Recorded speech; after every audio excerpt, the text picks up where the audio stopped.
Hello everybody, Andy here. I wanted to bring you a reading from Lucius Annaeus Seneca.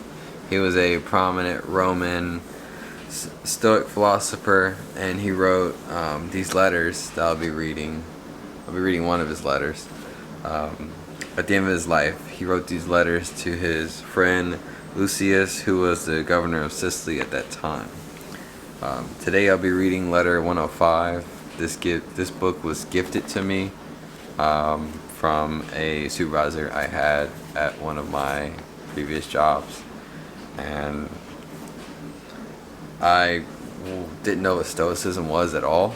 It's philosophy. It's nice. I like to read nonfiction, fiction, religious texts. I'm a Christian, so I read the Bible, and I also like to read philosophy. And I'm almost done. I've slowly read this book over a couple years. And yeah, I want to share this letter with y'all guys today. So, here we go. Letter 105. Yes, I'll give you some rules to observe that will enable you to live in greater safety. You, for your part, I suggest, should listen as carefully to the advice I give you as you would if I were advising you on how to look after your health at Ardea. I'm not sure what Ardea is, but yeah. Now think of the things which goad men into destroying man. You'll find that they are hope, envy, hatred, fear, and contempt. So that's the main, it's the key things he's talking about in this letter to his friend Lucius.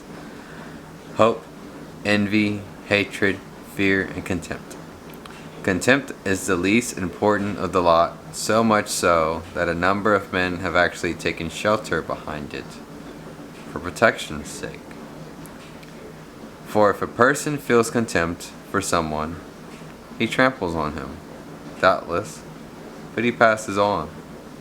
For no one pursues an unremitting and persistent policy of injury to a man for whom he feels nothing but contempt. Even in battle, the man on the ground is left alone, the fighting being with those who still on their feet.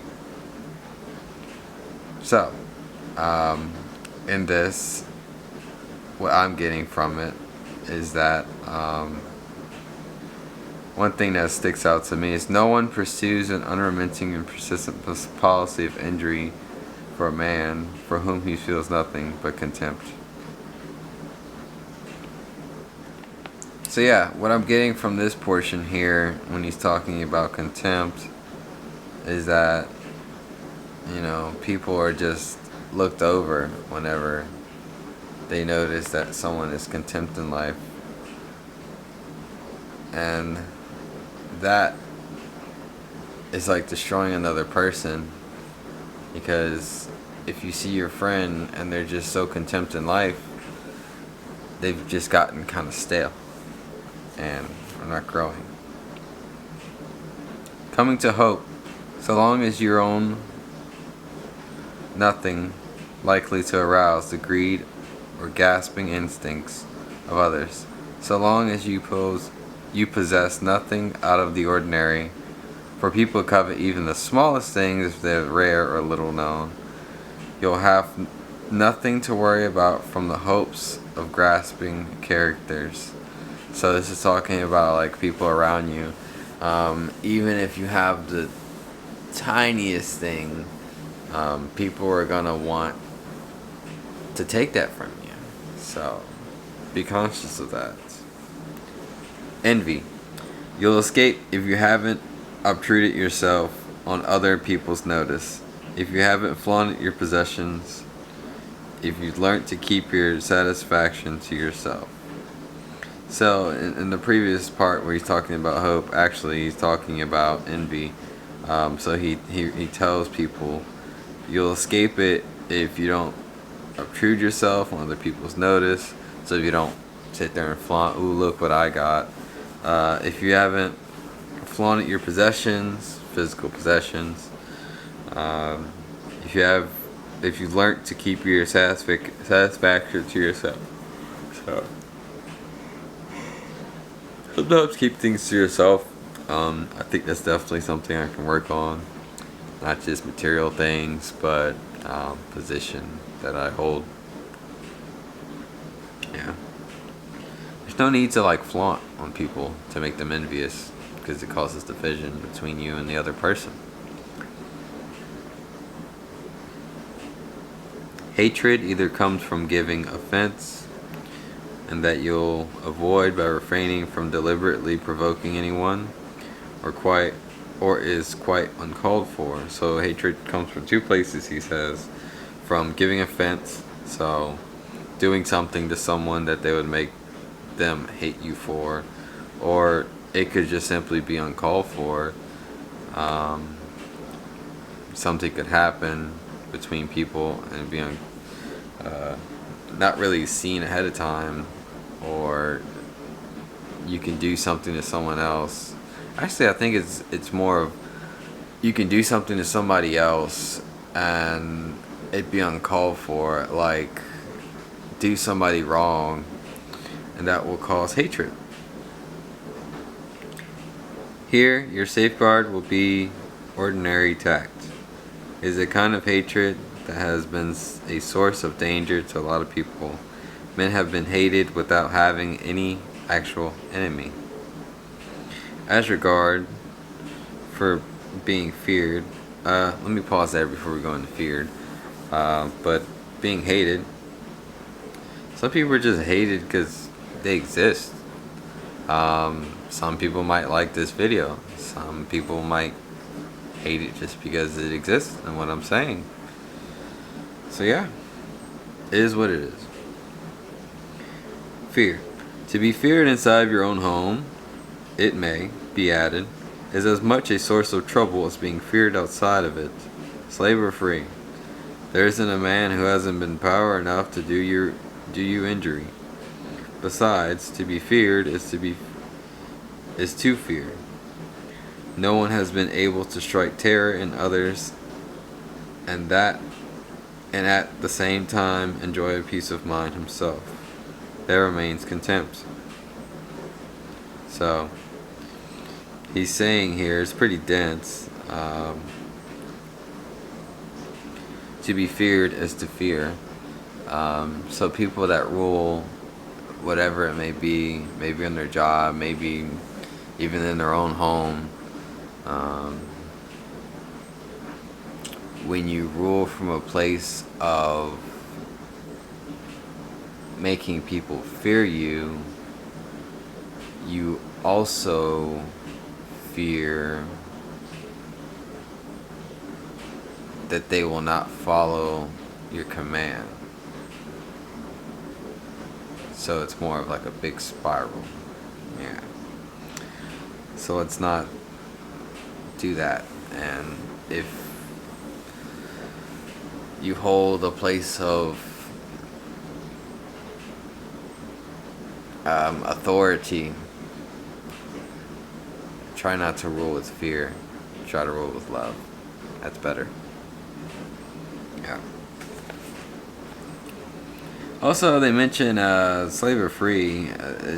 It's metaphorical, but it also is literal in the sense that when Seneca was living, he lived in the Roman Empire. So slavery at that time in the Roman Empire was real. We've had it in the past, and we still have it today. Not really so much visible in North America, but it does occur in other countries throughout the world, both visible and invisible. Yeah.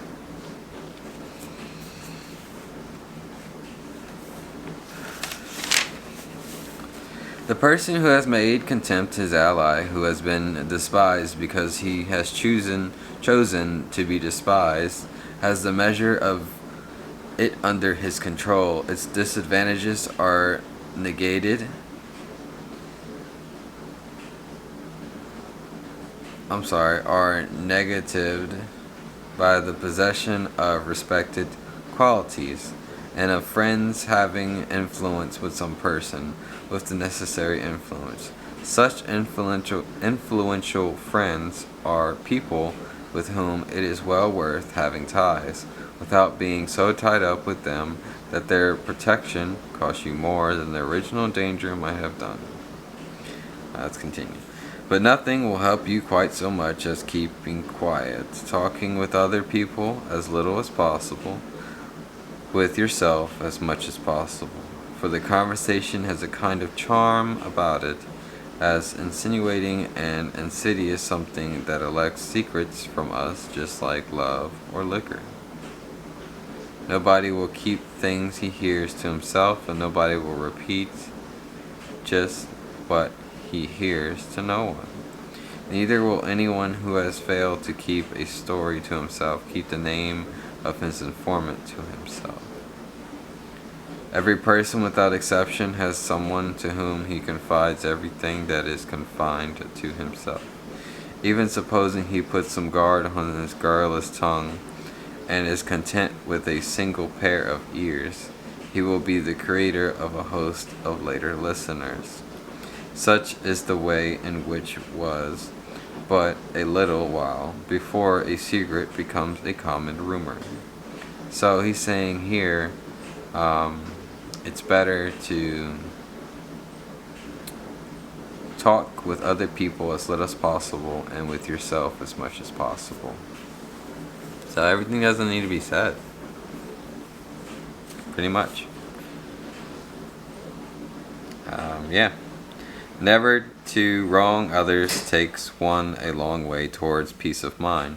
People who know no self-restraint lead stormy and disoriented lives, passing their time in a state of fear commensurate with the injuries that do not with the injury they do to others, never able to relax. After every act they tremble, paralyzed, their conscience continually demanding an answer, not allowing them to go on with other things. To accept punishment is to suffer, and to earn it is to expect it. Where there is a bad conscience, some circumstance or others may provide one with impunity, never with freedom from anxiety. For a person who takes the attitude that even if he isn't found out, there is always the possibility of it, his sleep is troubled. Whenever he talks about someone else's misdeed, he thinks of his own, which seems to him all too inadequately hidden, all too inadequately blotted out of people's memories. A guilty person sometimes has the luck to escape detection, but never to feel sure of it. So he's saying here, in the last concept of his letter, pretty much fear, I would say, is that people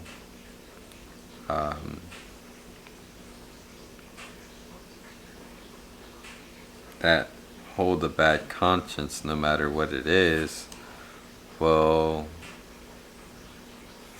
go through so much more torment from whatever they're dealing with than if they just let it out. And he's also saying not to let it out to just anyone, but to let it out to a select person. And he says that kind of earlier in the text. Be careful who you tell things to, because over time, he says, such is the way in which what was but a little while before a secret becomes a common rumor. So, if you're dealing with something, you don't just go telling anyone. But, everything you do that is,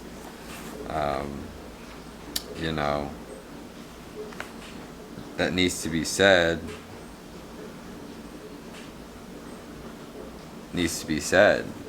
or it'll continue to eat away at you. Yeah. So that's today's reading. That was a letter by Seneca writing to his friend Lucius. And that was letter 107. Thanks for listening. Like, subscribe, and yeah, see you in the next one. Thanks.